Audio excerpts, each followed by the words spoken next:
Selamat pagi, siang, sore, dan malam. Terima kasih telah bergabung dengan channel Ar-Rahman. Jangan lupa dukungannya untuk kelangsungan channel kami dengan cara like, subscribe, dan nyalakan tombol notifikasinya agar tidak ketinggalan video-video kami selanjutnya. Assalamualaikum warahmatullahi taala wabarakatuh. Ya kawan-kawan semua, pendukung channel Ar-Rahman, kita kembali shooting ya, kembali kita membahas sebuah sudut pandang tentang kehidupan, sudut pandang kehidupan Satrio Piningit.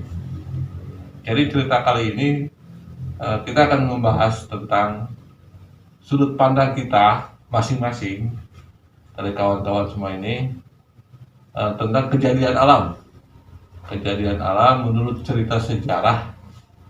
Diceritakan bahwa akan terjadi seperti musim kemarau yang panjang, gejolak sosial, juga ekonominya, bencana alam, dan lain sebagainya. Jadi kita akan membahasnya bersama kawan-kawan saya sini, bagaimana sudut pandang mereka dengan cerita sejarah, baik dari Prabu Jayabaya maupun dari Prabu Siliwangi. Cuma bahasan kali ini kita membahas tentang cerita dari Prabu Jayabaya, kemunculan Satrio Piningit, atau sebuah kejadian atau fenomena alam yang terjadi sebelum kemunculan Satrio Piningit, sesuai dengan sudut pandang mereka. Dan saya tegaskan kembali, ini hanya sebuah sudut pandang dari pihak kawan-kawan tentang cerita Prabu Jayabaya sebelum kemunculan Satrio Piningit. Nah, sebelum kita lanjutkan pembahasannya, saya akan perkenalkan kembali kawan-kawan yang memberikan sudut pandang mereka masing-masing. Ini kawan saya, ini Bapak Asep, ini Bapak Hamid, nah ini Bapak Ajis. Kita mulai dari Pak Ajis dulu deh ya. Pak Ajis dulu.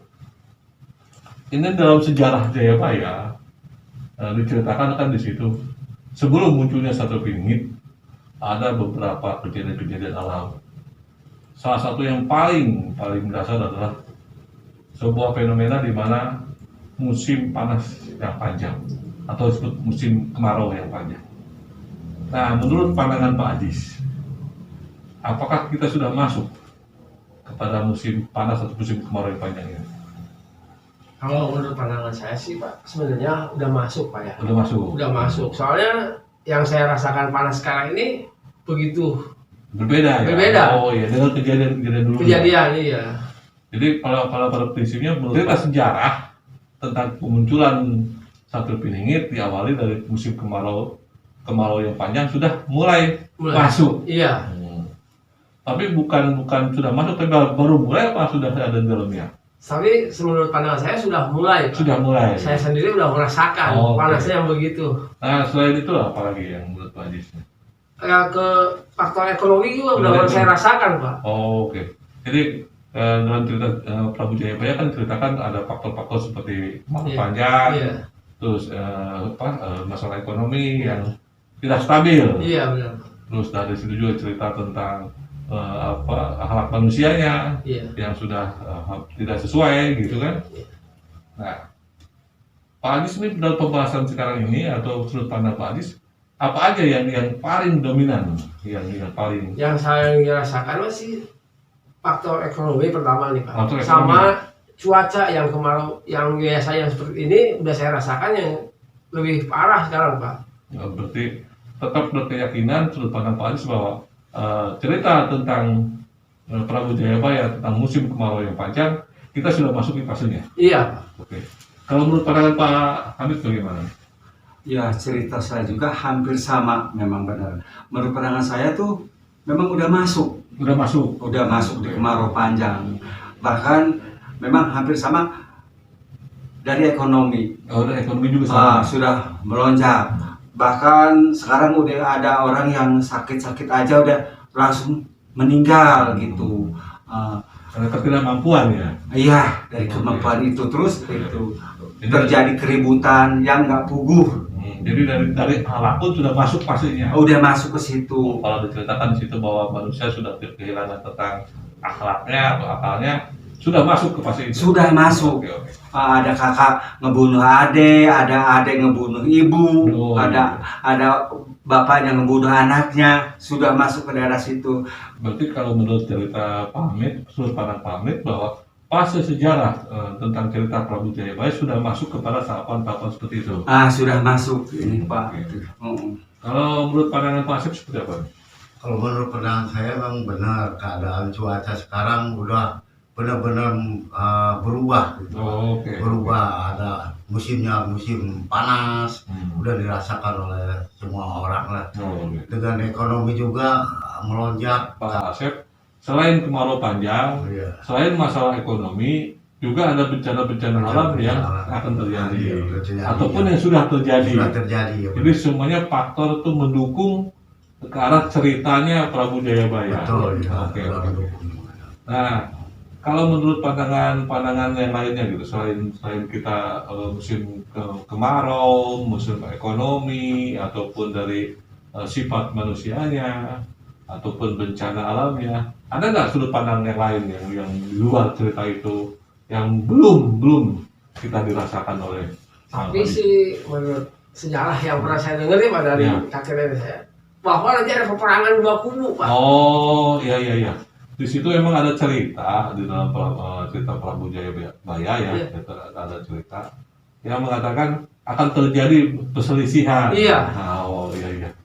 Itu memang belum masuk fasenya kan. Iya. Jadi menurut Pak Ajis, fase sekarang ini baru masuk ke fase musim kemarau, ekonomi ekonomi juga dari sifat manusia. Kalau untuk perselisihan itu belum masuki. Iya. Cuma tanda-tandanya sudah kelihatan. Oke. Kalau sudut pandang lagi Pak Hamid, tambahannya apa? Ya mirip sama. Terus orang juga akan ribut sama saudaranya yang nggak puguh katanya, nggak puguh alasannya. Menurut Pak Hamid, selain terjadi orang sudah tidak saling menghargai satu dengan yang lainnya, juga terjadi nanti disebut dengan perselisihan. Perselisihan kita sendiri itu sudah mulai memasuki fase-fase seperti itu. Kalau tambahannya dari Pak Asep? Sekarang ini udah berbeda dari dulu. Oke, jadi Pak Asep lebih menekankan bahwa sudut pandang Pak Asep selain alam, selain kemarau ataupun ekonomi, ada fase di mana akhlak manusia pun sudah mulai masuk kepada sifat-sifat yang diceritakan oleh Prabu Jayabaya. Nah, kita bisa berarti ambil sebuah kesepakatan kesimpulan. Kalau menurut cerita tadi, fasenya tentang cerita tentang masuk ke dalam kemunculan Satrio Piningit, kita sudah masuk ke dalam fase itu. Walaupun ukurannya sampai berapa persennya kita tidak tahu. Jadi kesimpulannya kan ke situ berarti. Jadi kesimpulannya kita ini sekarang sudah masuk ke dalam fase kemunculannya Satrio Piningit. Cuma prosesnya berapa lamanya kita tidak tahu. Cuma secara sepakat sudut pandang kita, fase-fase seperti kemarau panjang, ekonomi tidak stabil, lalu saling tidak menghargai satu dengan yang lainnya, ataupun kejadian alam yang sedikit demi sedikit sudah bermunculan, itulah tanda-tanda kemunculan Satrio Piningit. Rasa cukup ya? Itu ceritanya seperti itu. Jadi kesimpulan yang kita bisa ambil bahwa sudut pandang kita menyepakati bahwa fase yang kita masuk sekarang sudah mulai memasuki fase kemunculan Satrio Piningit. Tapi batas waktunya kita tidak tahu. Tapi tanda-tandanya seperti ceritanya Prabu Jayabaya sudah mulai nampak sedikit demi sedikit. Iya. Rasa cukup ya ceritanya. Oke kawan-kawan, tadi cerita sudut pandang kita tentang kemunculan Satrio Piningit sesuai dengan cerita Prabu Jayabaya.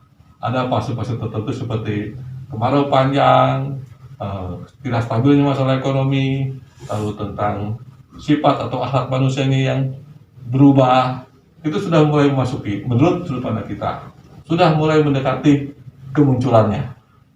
Cuma kapan-kapannya kita tidak tahu, tapi itulah sudut pandang kita. Fase-fasenya sudah mulai memasukinya. Jadi tahapan-tahapan cerita Prabu Jayabaya tentang kemunculan Satrio Piningit sudah kita rasakan. Begitu. Saya rasa cukup ya kawan-kawan ya. Ya, sudah cukup ya. Ya, Apabila ada perkataan saya yang salah ataupun kawan-kawan saya yang salah, saya pribadi mohon maaf lahir batin dunia akhirat. Semoga cerita kita ini bermanfaat baik untuk diri kita maupun untuk kawan-kawan semua. Akhir kata, assalamualaikum warahmatullahi taala wabarakatuh. Waalaikumsalam.